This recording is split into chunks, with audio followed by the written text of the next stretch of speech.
किशन और सविता की प्रेमक था। गंगा किनारे बसा हुआ एक छोटा सा गांव हरिपुर, जहां खेतों की हरियाली और गंगा की शांत लहरें मानो एक गीत गुनगुनाती थीं।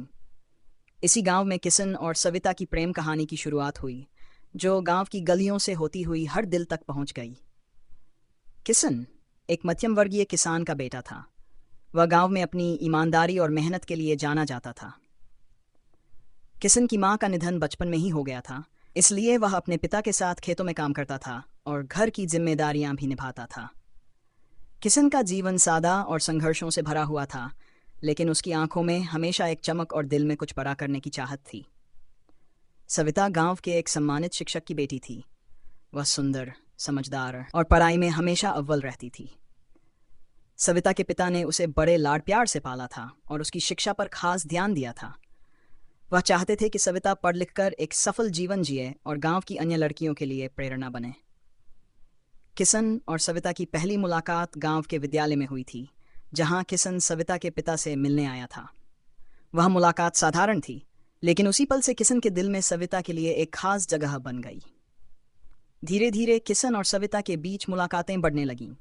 वे कभी गांव के तालाब के पास मिलते, तो कभी खेतों की मेड़ पर बैठकर बातें करते। किशन और सविता का प्यार दिन ब दिन गहराता गया, लेकिन दोनों को पता था कि उनके रास्ते में कई अड़चनें हैं।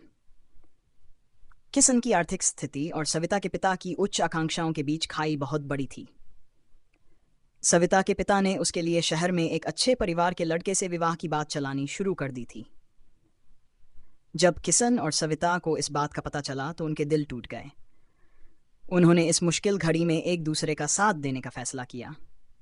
सविता ने अपने पिता से बात की, लेकिन उन्होंने साफ शब्दों में कहा कि किशन उनके सपनों के लिए उपयुक्त नहीं है। सविता ने किशन से मिलकर भागने का निर्णय लिया, लेकिन किशन ने उसे समझाया कि भागना किसी समस्या का हल नहीं है।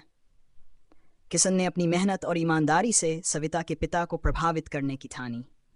उसने गांव में एक नई कृषि पद्धति शुरू की, जिससे किसानों की पैदावार बढ़ गई और गांव की स्थिति सुधरने लगी। किशन का नाम गांव में फैलने लगा और सविता के पिता को भी उसकी मेहनत का अंदाजा होने लगा। कई महीनों की कठिनाइयों और प्रयासों के बाद सविता के पिता ने किशन की मेहनत और सच्चाई को स्वीकार किया। उन्होंने समझा कि सच्चा प्यार और ईमानदारी किसी भी रिश्ते की नींव होती है। आखिरकार उन्होंने किशन और सविता के विवाह के लिए हाँ कर दी।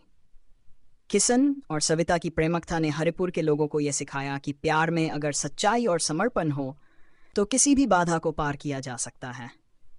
उनका प्यार आज भी गांव के लोगों के दिलों में एक मिसाल के रूप में जिंदा है।